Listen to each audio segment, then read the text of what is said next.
kenyataannya kamu mau terima atau tidak, percaya atau tidak, tolak atau enggak, kamu harus tahu sebelum Allah mengklaim dia pencipta langit dan bumi, bumi itu udah ada. Al-Quran itu lahir abad ke-7. Ya, Allahnya baru ada abad ke-7 dikenalkan. Bumi itu siapa? Coba tanya. Yang nyiptakan bumi, langit, dan seisinya itu siapa? Nah, gini ya, saya mau kasih tahu kamu ya. Saya ini, contoh nih ya, saya ingin membeli mobil. Saya duluan yang membeli mobil. Ya kan, saya membeli mobil, lalu saya beli mobil, saya buat catatannya, saya buat kwitansi jual beli. Assalamualaikum warahmatullahi wabarakatuh. Berjumpa lagi dengan Dr. Akal News ya, channel portal berita yang menyajikan informasi seputar dunia debat lintas agama secara tepat, cepat, akurat, dan terpercaya. Viral ya, seorang ibu-ibu yang bernama Uti Watimena menginjak Quran ya teman-teman, yang kita tidak tahu kenapa dan apa maksud dari Bu Uti Watimena, salah satu dari pendebat yang mengaku sebagai perwakilan dari Kristen, bahkan mengaku ya sebagai salah satu pejabat di gereja yang ada di Jakarta. Bagi teman-teman yang sudah menonton dunia diskusi lintas iman cukup lama, pasti mengenal Ibu Uti Watimena. Ibu Uti Watimena terkenal akan suara nyaringnya, bahkan dijuluki sebagai knalpot bocor. Bu Uti Watimena adalah salah satu pendebat senior, dan hal ini cukup kita sayangkan ya. Bagaimana mungkin Bu Uti dengan teganya menginjak Quran? Bagaimana sebenarnya video tersebut? Mari kita saksikan dulu ya.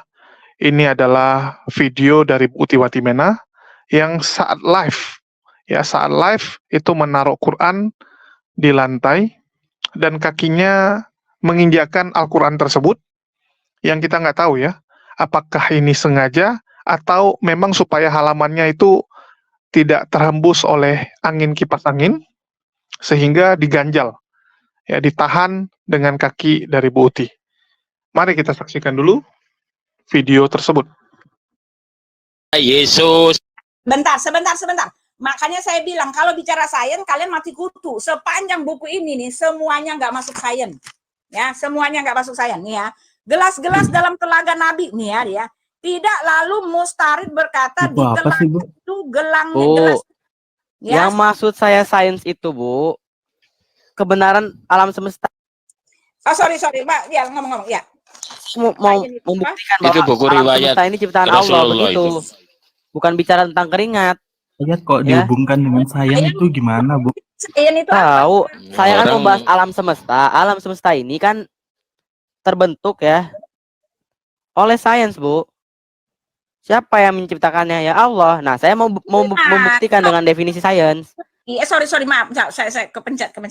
Kalau kamu balik mengatakan ya bahwa ya kebenaran Al-Quran itu berdasarkan sains karena dia itu mencipta. Pertanyaan saya, di mana Allah pada saat bumi belum dijadikan? Di mana datanya dia pernah ada pada saat bumi belum dijadikan? Lah ini Pak pencipta besar loh, ya. Kenyataannya kamu mau terima atau tidak, percaya atau tidak, tolak atau enggak, kamu harus tahu sebelum Allah mengklaim dia pencipta langit dan bumi, bumi itu udah ada. Al-Quran itu lahir abad ke-7. Ya, Allahnya baru ada abad ke-7 dikenalkan. Bumi itu siapa? Coba tanya. Yang nyiptakan bumi, langit, dan seisinya itu siapa? Nah, gini ya, saya mau kasih tahu kamu ya. Saya ini, contoh nih ya, saya ingin membeli mobil. Saya duluan yang membeli mobil. Ya kan, saya membeli mobil, lalu saya beli mobil, saya buat catatannya, saya buat kwitansi jual beli gitu kan. Lalu saya membeli mobil, lalu mobilnya itu ada milik saya pertama-tama. Ya kan? Lalu 1000 tahun setelah itu ada yang ngaku. Sayalah yang membeli mobil Avanza itu yang warna biru. Dia ngaku begitu. Ya, tapi ketika ditanya mana surat jual belinya, dia nggak punya. Dia nggak bisa menunjukkan 100% seperti saya yang punya data yang asli. Penciptaan alam semesta ini ditulis secara terinci sampai sedetail-detailnya, kronologisnya panjang sampai Tuhan Yesus naik ke sorga, dan ini bukanlah tidak benar. Inilah satu-satunya kebenaran yang Nonsen itu cerita itu udah basi. iya, Bu. ini satu kebenaran yang nggak bisa kalian tolak. Sekarang kalau Allah menciptakan langit dan bumi, tolong tunjukkan saya di mana ada orang pernah mengenal Allah di dalam kitab Kejadian. Tolong tunjukkan saya. Di mana ada Allah di dalam kitab Kejadian? Tolong tunjukkan. Ayo. Baca Al-Quran seluruhnya. Biar tahu, biar paham. Kalau Belajar Al-Quran dulu. Baru, gak usah dijelasin, baru ngerti. kalau Al-Quran kan mengklaim, gimana sih? Saya mau nanya. Mengklaim. Dari mana mengklaim? Kalau kamu Bu. Bicara ayo. definisi sains gak mau ya. Loh, Bicara tauhid gak mau. Kita bicara tauhid aja dibilangnya ngeklaim. Iya, silakan. Tapi diajak ngebahas definisi sains dia gak mau. Ya. Tauhid, Padahal silakan. dalam Al-Quran. Tobat, Bu. Umur sudah dekat. Udah. Surga apa masuk neraka? Tinggal Ya. pilih. Tuh, lari ke fisik. Udah, apa? Tentang tauhid, ceritakan tentang tauhid. Ya. Dari tadi kita bicara tauhid, Bu. Viral ya, video tersebut sudah viral dan sudah tersebar kemana-mana. Dari tadi malam saya lihat sudah banyak sekali yang memposting dan mengirimkan video tersebut. Bahkan saya sudah meminta Unirifa ya untuk menghubungi Bu Uti Watimena dan meminta Bu Uti Watimena itu klarifikasi serta meminta maaf. Kalau memang tidak sengaja, ya minta maaf saja. Kalau bisa, cobalah disampaikan kepada Bang Zuma. Tetapi, apa yang kita tawarkan kepada Bu Uti, itu ditolak oleh Bu Uti, karena Bu Uti tetap ngotot mengatakan dia tidak bersalah. Dia mengatakan bahwa itu tidak di atas Quran, tetapi hanya mendekati. Istilahnya menurut Bu Uti itu yang salah angle kameranya. Menurut Bu Uti seperti itu ya. Jadi ini cukup mengejutkan. Bu Uti tidak sadar kalau kita lihat di video tersebut, dia tidak sadar bahwa kamera yang menghadap ke bawah itu terbuka. Dia kira yang terbuka adalah kamera yang menghadap wajahnya. Karena kita tahu, Bu Uti ini kalau diskusi juga sering open cam ya. Salah satu pendebat yang sering open cam. Dan dia tidak sadar bahwa kamera yang terbuka adalah kamera yang menghadap ke bawah. Itulah kenapa kakinya itu menempel sangat lama di buku Al-Quran tersebut. Dari kondisi Quran kita bisa lihat ya, bahwa ini kondisinya cukup mengenaskan. Bukunya benar-benar itu sudah babak belur ya. Saya nggak tahu ini kena banjir atau memang sering dibanting-banting oleh Bu Uti, sehingga kondisinya seperti itu. Dan ini cukup mengejutkan sebenarnya. Karena Bu Uti ini adalah salah satu pendebat yang menurut saya secara pribadi, masih bisa lah.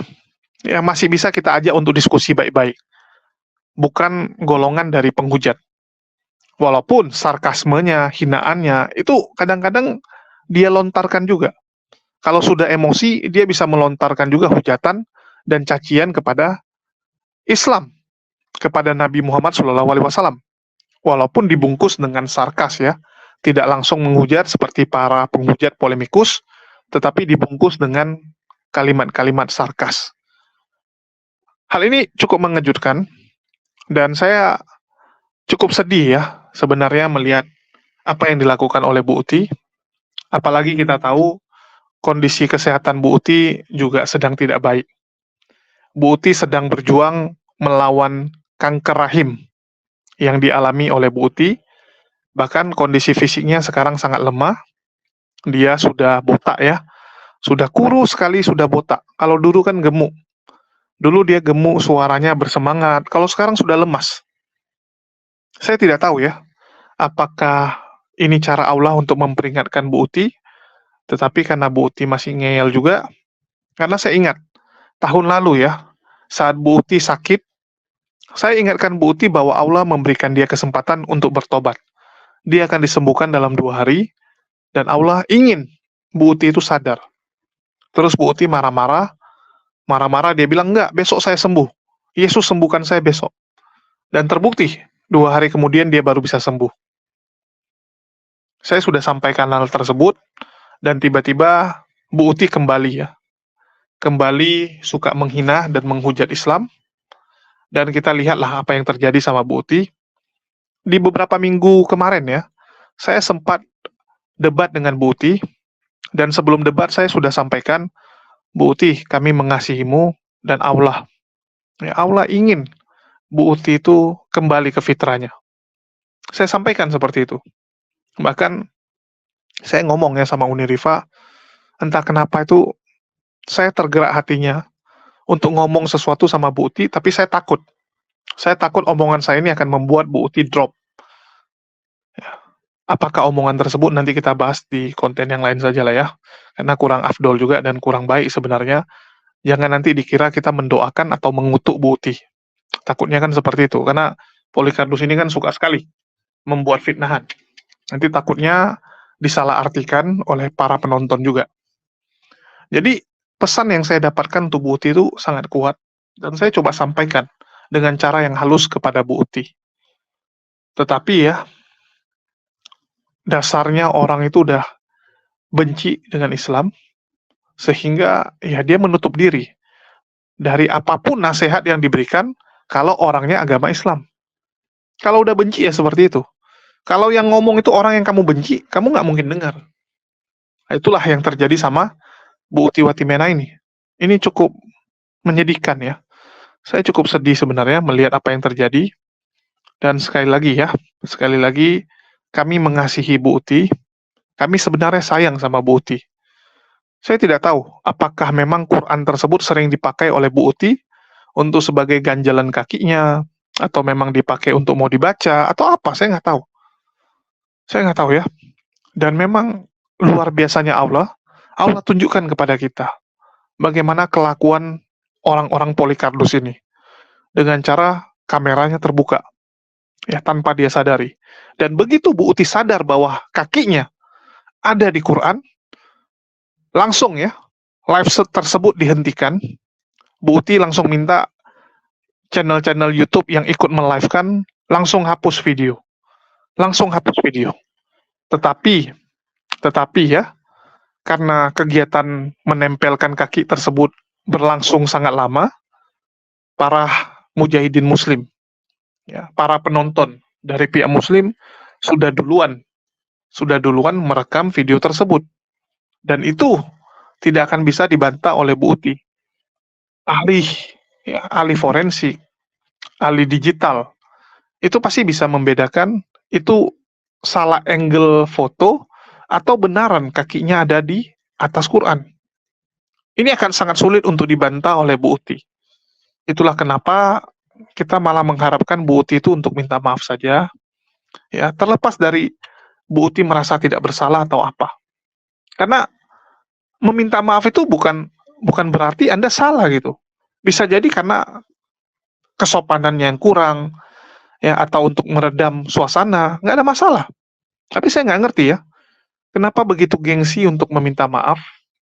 Apa karena ada dorongan juga dari teman-teman Polycardusnya yang menyuruh Bu Uti, udahlah nggak usah minta maaf, ngapain gitu, kita nggak salah dan sebagainya.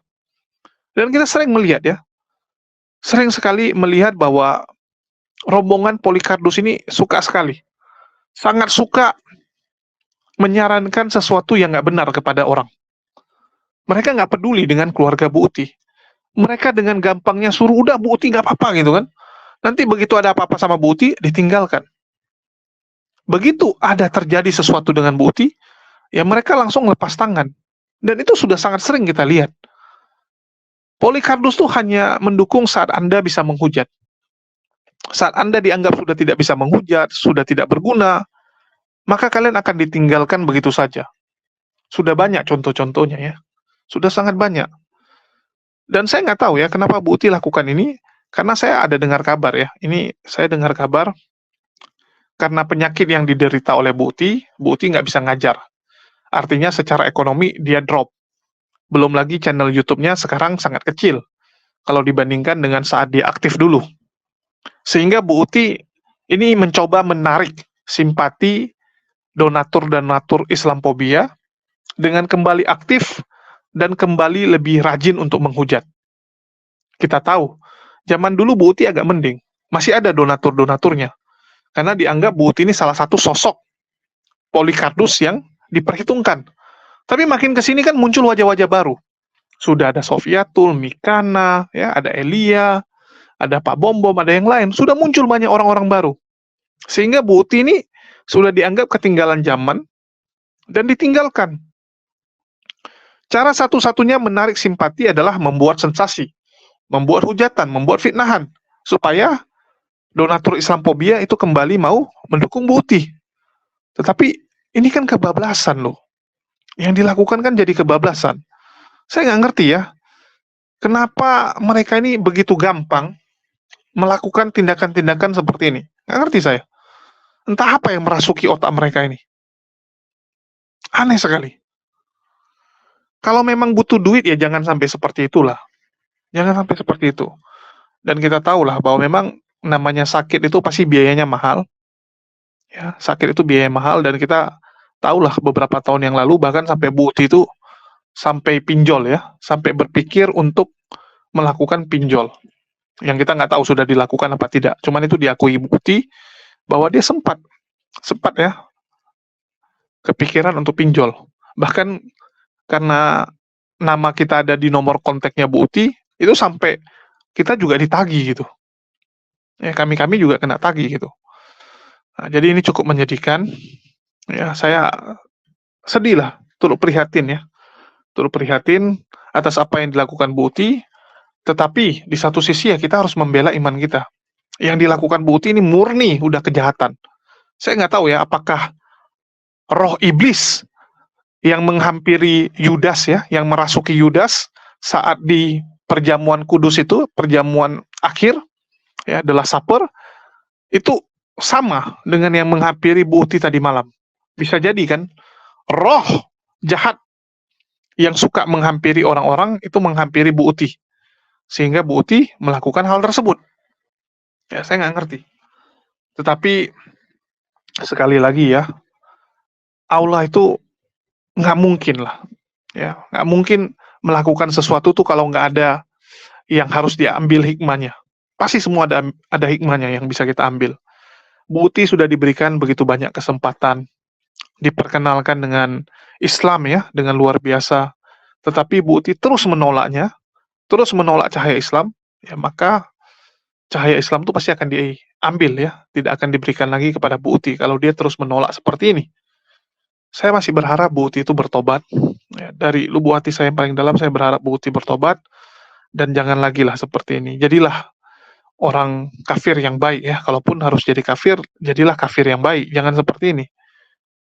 Ya, itu aja sih yang bisa saya sampaikan untuk berita kali ini ya. Jadi ini sedang viral. Hampir di semua sosial media ini membahas hal tersebut ya.